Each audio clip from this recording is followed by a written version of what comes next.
Alright, hello. We're going to be racking for the third time from the carboy that's been chilling again. Basically what's happened is the wine has been settling for the last week and a half into the bottom of the carboy, and we're going to separate that clear juice that you can see here from the sediment in the bottom of the tank. So take off the airlock, like so.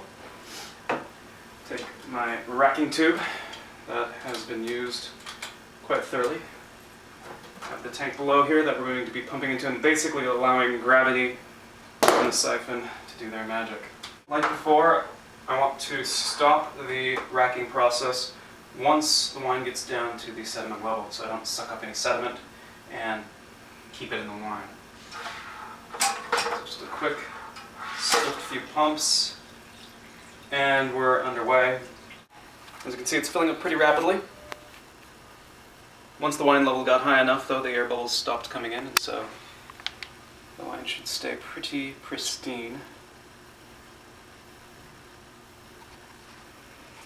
And the tank is just going to keep cruising through. There's even small ice crystals floating around in here because what was left of the tartric acid has frozen. You may or may not be able to see it, but that's okay.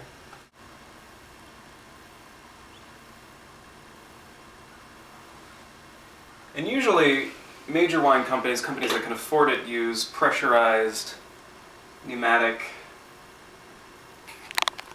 pumps, basically, to drive the wine from one point to the other. But it's kind of unnecessary in this sort of small scale. We're not having to move thousands of gallons, we're just having to move 6. And the key is just to watch it. Make sure that your siphon doesn't get screwed up, doesn't get above the level of the wine, by just lowering it and lowering it gradually as it keeps getting closer to the sediment. And also, don't panic.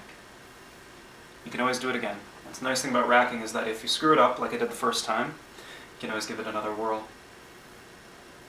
It's just about time and patience. Kind of moving the point to the center of the tank just because right now there's some sediment collecting along the sides of the tank. I don't want to get that into my wine.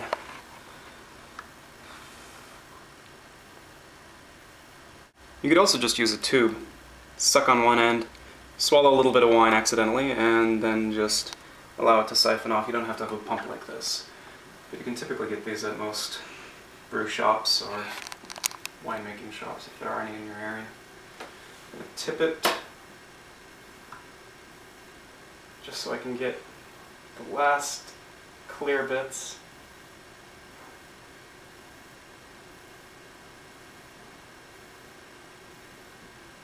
But it's looking pretty clean. It's smelling pretty clean as well. Very fruity. No more of that yeasty kind of sickliness.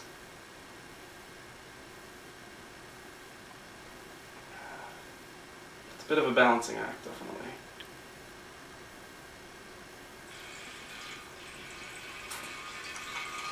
That's gonna have to be it. And there you go.